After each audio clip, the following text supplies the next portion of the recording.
বলছে তার মা অসুস্থ, তার বোন অসুস্থ, এগুলো বইলা ওনার সাথে আমার কথা হচ্ছে প্রায় 2 মাসের উপরে।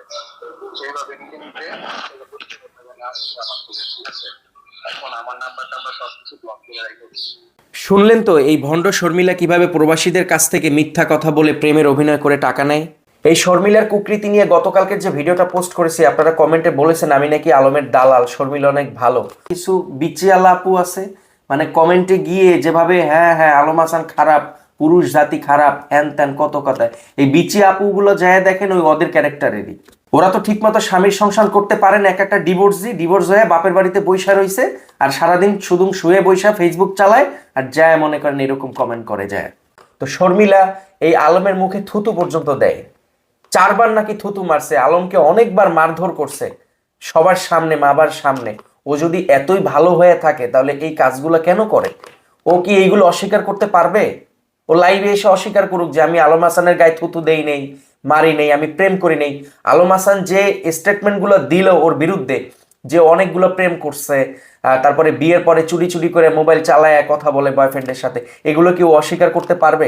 ও যে বিষ খাইছিল এগুলো কি অস্বীকার করতে পারবে? আলম হাসান যে স্টেটমেন্টগুলো লাইভে এসে দিছে এগুলো লাইভে এসে অস্বীকার করুক যে সবগুলো মিথ্যা। তারপরে প্রবাসীদের কাছ থেকে টাকা হাতায় নিছে, সেই প্রবাসী তো সরাসরি লাইভে এসে স্টেটমেন্ট দিতে চাইতেছে। কেউ কি মিথ্যা হলে কি সে লাইভে এসে স্টেটমেন্ট দেয়? শর্মিলাদের বাড়িতে দরজা আটকে আলম হাসানকে যে ওর শাশুড়ি অপমান করছে যে আমার 1% জমি বিক্রি করলে তোমার যা সম্পত্তি আছে গাজীপুরে সব কিনতে পারবো, এগুলো কি শর্মিলা অস্বীকার করতে পারবে? যে সংসারে শাশুড়ি নাক গলাবে, মেয়ের সংসারে নাক গলাবে, ওই সংসার কোনোদিন টিকবে না।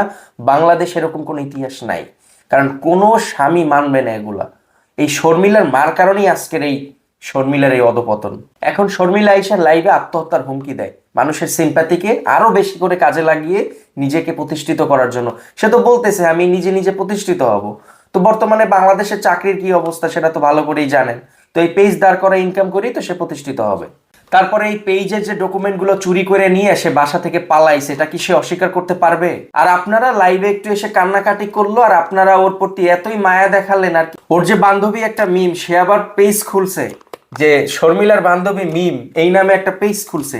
পেজ খুলে দেখলাম যে ওই দিন আমি দেখলাম 0 ফলোয়ার, আজকে দেখি অনেক ফলোয়ার। মানে এখন এই ইস্যুটাকে কাজে লাগিয়ে তার 14 গোষ্ঠী মনে করেন যে উঠা যাইতেছে। শর্মিলাকে বলতেছি আপনি যদি সত্যি কথা বলে থাকেন, আপনার কথা যদি সত্যি হয়ে থাকে, আলম হাসান যদি খারাপ হয়ে থাকে, তাহলে প্রত্যেকটা আলম হাসানের স্টেটমেন্ট যে মিথ্যা কথা বলছে সেগুলো আপনি লাইভে এসে ক্লিয়ার করেন। আর আপনি যে বলছেন আমার ইনকামের কোনো উদ্দেশ্য নাই, তাইলে আপনি অন্য কোনো ভিডিও আপলোড করতে পারবেন না আপনার পেজে, এবং আপনি এত